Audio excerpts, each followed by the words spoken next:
Malapit na tayo dito sa ating sabog tanim na Jasmine 479 dito sa San Antonio, Quezon. 16 days na po ngayon ito. So dapat nating eliminate yung broadleaves na mga damo. Kasi mabilis dumami. Tapos indication na maganda ang lupa kapag broadleaves po ang sumisibol. Ito yung mga nakaligtas doon sa tinatawag natin na pre-emergent herbicide. Naalala nyo po. Kinabukasan nag-spray agad tayo ng pre-emergent herbicide.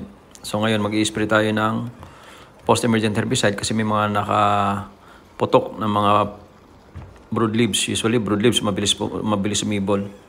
Pagka ganyang may organic fertilizer, mabilis talaga sumibol yung tinatawag ng mga broadleaves.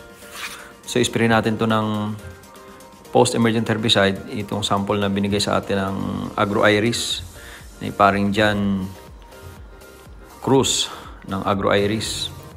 So lahat ng mga broadleaves yan eliminate natin para hindi na po nakakakompetensya ng palay.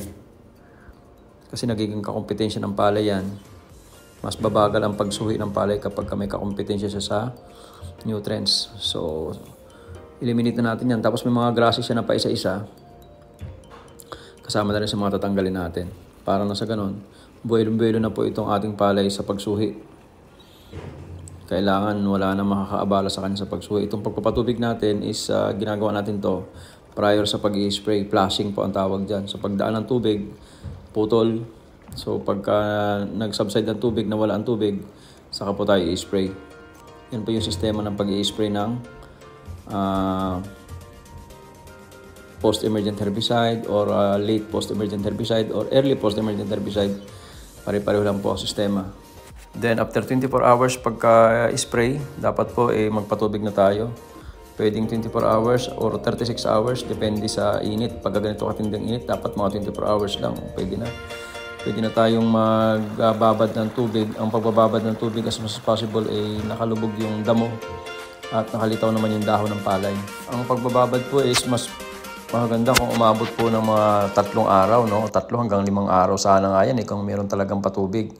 Pero pag ganitong ang patubig natin is makina lang, yung 2 araw is enough. Basta importante, maayos ang pagkaka-spray natin at maganda ang sikat ng araw, ay okay na po yun.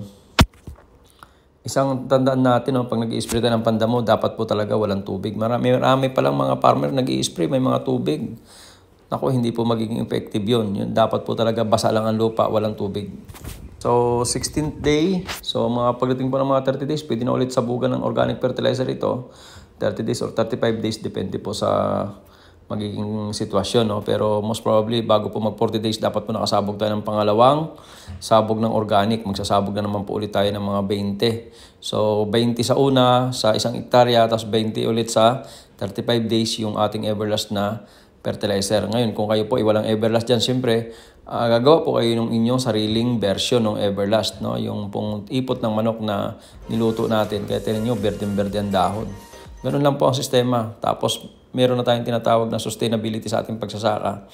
At makakaminos po tayo sa ating binibiling abono.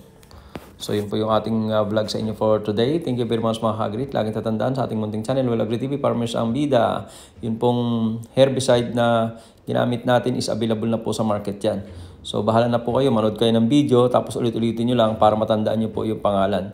Rebenzo po ata ang pangalan yan. Pero yan po ay abangan nyo lang po muna itong ating demo, trial, para na sa ganun, saka ko po sa inyo may re-recommenda yan kung magaling talaga kapag nakita na po natin yung epekto. Alright, so marami kasi magtatanong anong klaseng herbicide. Panoorin nyo po muna yung video natin para na sa ganun makuha nyo po yung buong sistema. Makuha nyo po yung buong technique. Hindi lang po yung doon sa herbicide, kahit anong klaseng herbicide ang gamitin ninyo.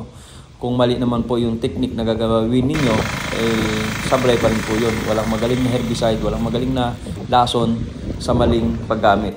Yun po yung ating vlog sa inyo for today. Thank you very much mga ka-agrit. Dito sa ating munting channel, Well Agri TV, Farmers ang Bida.